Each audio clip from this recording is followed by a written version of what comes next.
जो उन्होंने बोला वो मुझे नहीं लगता कि राजाओं के लिए कहा गया था। वो एक तरीके से वो एक जाति विशेष के ऊपर आरोप लगा रहे थे। जब उनकी पत्नी चुनाव हारी थी उसके बाद में उनका एक बयान आया था और वो मतलब काफी निंदनीय बयान था कि एक चुनाव हारने के बाद में उनकी मानसिक स्थिति दर्शाता था वो। शिवरा की धरती, मोरा की धरती, वीरा की धरती, फालतू की बातें, ऐसा कुछ भी नहीं है। उन्होंने उस टाइम से अब तक कई ऐसे बयान दिए हैं। आप देखेंगे इस बात के अंदर अगर कोई खिलाफत कर रहा था तो उसके अंदर सिर्फ या तो चीन कर रहा था या तुर्की कर रही थी या फिर हमारे आरएलपी के सुप्रीमो साहब कर रहे थे।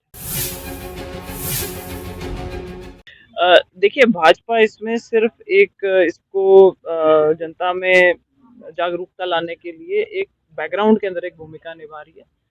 इस यात्रा का प्रारूप कुछ इस तरीके से है कि जो जनता है वो इसमें हिस्सा ले। अभी आपने हाल ही में देखा था कि पाकिस्तान के साथ जो कॉन्फ्लिक्ट हुआ था उसमें जो भारत ने जिस तरीके की, हमारी सेना ने जिस तरीके का शौर्य दिखाया है उसको एक तरीके से पहचानना, पब्लिकली उसको रिकग्नाइज करना, लोगों के बीच में उस माहौल को, एक जो राष्ट्रवाद का जो एक अच्छा माहौल अभी आ रखा है सब लोगों के मन में, उसको सड़क तक ले जा करके और ज्यादा से ज्यादा लोगों को इसके बारे में उत्साहित करने का, ताकि सेना का हम जो मनोबल है उसको बढ़ा सकें। क्योंकि आज भी जो आप स्थिति जानते हैं वो एक पॉज की स्थिति है, जैसा कि बार बार क्लियर किया गया है कि ये कोई फाइनलिटी नहीं है इसके अंदर। ये एक अभी फुल स्टॉप वाली स्थिति में नहीं है, कॉमा वाली स्थिति में है। और जिस तरीके की परिस्थिति होगी, हमारे प्रधानमंत्री जी भी उस तरीके बोल चुके हैं कि जैसे आगे पाकिस्तान का जिस तरीके का रवैया रहेगा उसके आगे का जो फैसला है उसके बाद में भारत करेगा।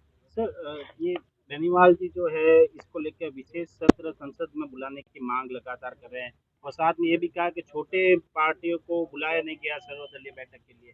क्या कहेंगे इसके लिए? देखिए वो क्या बोलते हैं वो उनका अपना आउटलुक है। मेरा ये मानना है कि जो लोग इसमें जिनकी राय मायने रखती है उन सभी लोगों को सरकार ने ऑन बोर्ड लिया है। आप अभी देखेंगे कमेटी बनाई गई है जो विदेशों में जाकर के भी इस बारे में जो टेररिज्म के खिलाफ जो एक भारत जो स्टैंड ले रहा है उसका प्रचार प्रसार करने के लिए एक कई सारी पार्टी के नेता हैं उनको बीच में लेकर के और एक कमेटी बनाई गई है जो अलग अलग जगह पे जाएंगे।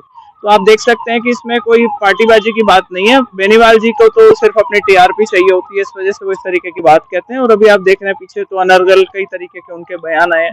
मुझे नहीं लगता कि उसको हमें सीरियसली लेना चाहिए। सर, राजा महाराजाओं के लिए भी अब बयान आया है, उनका वायरल हो रहा है कि विवाह उत्तर संबंध बना लिए जाते थे, एक दो राजाओं ने ही लड़ाई लड़ी।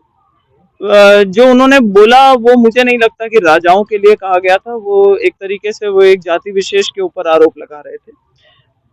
आपने देखा होगा कि जब उनकी पत्नी चुनाव हारी थी उसके बाद में उनका एक बयान आया था और वो मतलब काफी निंदनीय बयान था कि एक चुनाव हारने के बाद में उनकी मानसिक स्थिति दर्शाता था वो कि भाई ये राजस्थान की जो धरती है इसको शिवरा की धरती, मोरा की धरती, वीरा की धरती, फालतू की बातें, ऐसा कुछ भी नहीं है। उन्होंने उस टाइम से अब तक कई ऐसे बयान दिए हैं। आप देखेंगे कि जब अभी पहलगाम अटैक के बाद में जब भारत ने पाकिस्तान के खिलाफ जब मोर्चा खोला उस पर भी उन्होंने एक इस तरीके का बयान दिया था कि भाई ये तो हिंदुस्तान पाकिस्तान के कोई एमओयू साइन हुए और इस तरीके की बातें करते। तो मुझे नहीं लगता कि वो मेंटल बैलेंस जो है वो कहीं दिखाई नहीं देता इन बातों में, क्योंकि ये तो एक ऐसा मुद्दा था जिसपे चाहे असाउद्दीन ओवैसी से लेकर के कांग्रेस पार्टी से लेकर के कश्मीर के मुख्यमंत्री लेकर के सब लोग इस बात के अंदर अगर कोई खिलाफत कर रहा था तो उसके अंदर सिर्फ या तो चीन कर रहा था या तुर्की कर रही थी या फिर हमारे आरएलपी के सुप्रीमो साहब कर रहे थे।